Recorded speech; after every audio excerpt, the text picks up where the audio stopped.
नमस्कार दर्शक बंधु विश्वचक्षु ओडिया यूट्यूब चैनल आउ एक अध्याय को आपण मानक स्वागत। एबे सारा देश में महामारी कोरोना लॉकडाउन चली तेणु सरकार लोक मानकर मनोरंजन 80-90 दशकर धारावाहिक महाभारत और रामायण पुनः प्रसारण करुँच।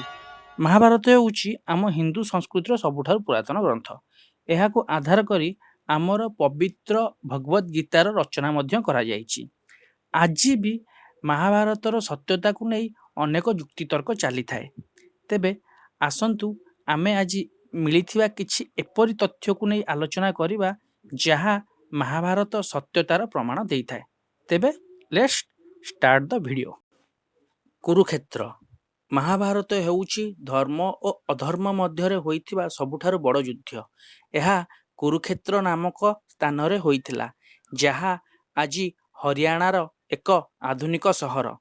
ग्रंथ हिसाब रे युद्ध समय रे एही रणभूमिर माटी लोकमानक रक्त रे संपूर्ण लाल हो जाइथिला। तेणु एहार माटी आज मध्य हालुका लाल रंगर देखा जाए। एएसआई अथवा आर्कियोलॉजिकल सर्वे ऑफ इंडिया एठारे निजर गवेषणा करने समय रे किछि अस्त्रशस्त्र मिलिथिला जहा कि 4000 वर्ष पुराना अर्थात महाभारत जुगर बोली अनुमान करा जाए। बागपत ठारे मिलिथिबा प्रमाण उत्तर प्रदेश बागपत जिलार सिनोली ग्राम रे 2005 मसीह भूपृष्ठरु मात्र 10 सेंटीमीटर तले पित्तल और कंसार किछि पात्र मिलिथिला। एहा परे 2018 मसीहा जानुआरी मासरे एठारे आहुरी सर्वेक्षण पर 8टी पुरातन कबर मिलिछि। एही कबर गुड़िक काठरे तैयारी एवं एहार उपर पार्श्व बहु देवादेवींकर प्रतिकृति तंबारे प्लेटिंग करा जाइछि। कबर मध्यरे मानव कंकाल सह घुसुरी एवं नेउल भली किछि जीवजंतुकर अवशेष मध्य मिलिछि। तेणु अनुमान करा जाउछि से समय रे समाधि गुड़िक सह ए भली जीवजंतु को बलि मध्य दिया जाउथिला।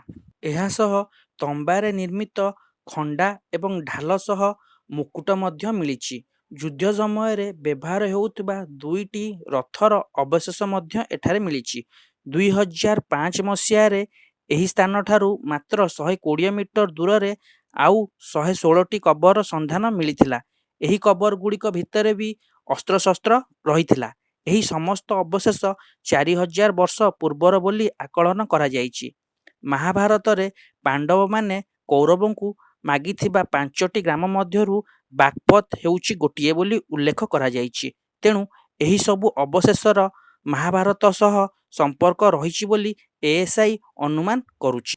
जौघर बा लाक्ष्य घर महाभारत रे उल्लेख थिबा बाणावतर जौघर बा लाक्ष्य घर विषय तो आपण माने जानिथिबे जहाँकि पांडव मानू हत्या करिया पई कौरव मानक द्वारा निर्मित करा जाइथिला। पांडव माने एहार पूर्वाभास पाई एक सुड़ंग साहाय्य एठारू बंची जाइथिले। तेबे आज मध्य उत्तर प्रदेश बरनाबा ग्राम रे एही स्थानटी अवस्थित। एठारे भी आज 2टी सुड़ंगर द्वार रही। एहा पूर्वरु गोटिए थिला समय क्रमे एहाकू भांगी दिया जाइछि। तेबे एही सुड़ंगटी पांडव मानकर गुप्त रास्ता बोली अनुमान करा जाए। समुद्र तले मिलिथिबा द्वारिका नगरी महाभारत रे श्रीकृष्णଙ୍କ द्वारिका नगरी संबंध में उल्लेख रही। तेबे गुजरातर समुद्र तले एक पुरातन सहरर अवशेष मिलिछि। महाभारत रे उल्लेख थिबा द्वारिका नगरी और एठारे मिलिथिबा अवशेष मध्य अनेक सामंजस्य रही। तेबे द्वारिका नगरी मध्य समुद्र तले बुड़ी जाइथिबार महाभारत रे उल्लेख करा जाइथिला। एठारे मिलिथिबा अवशेष प्राय 8000 वर्ष पूर्वर बोली आकलन करा जाइछि। तेणु एही मिलिथिबा अवशेष द्वारिका नगरीर होइपारे बोली अनुमान करा जाउछि। एहा छड़ा महाभारत रे राजा मनुଙ୍କ वंशधरଙ୍କ विषय रे रचना करा जाइछि। राजा पांडु और धृतराष्ट्र एही वंशर वंशज। एही ग्रंथ रे प्राय 50 रु अधिक राजाଙ୍କ विषय रे लेखा जाइछि एवं एमानଙ୍କ मध्यरे थिबा संपर्क को विस्तृत भाव रे मध्य दर्शा जाइछि। तेबे एठू गोटिए जिंस स्पष्ट होउछि जदि एहा काल्पनिक होइथांता तेबे एते बड़ राजवंश संबंध रे एते विस्तृत आलोचना करिबा प्राय असंभव प्रकार होइथांता। एहा छड़ा महाभारत आधार रे होइथिबा भागवत गीता रे आजिर कलिजुग संपर्क रे जहाँ टिप्पणी दिया जाइछि ताहार सत्यता आज मध्य उपलब्धि करा जाई पारे।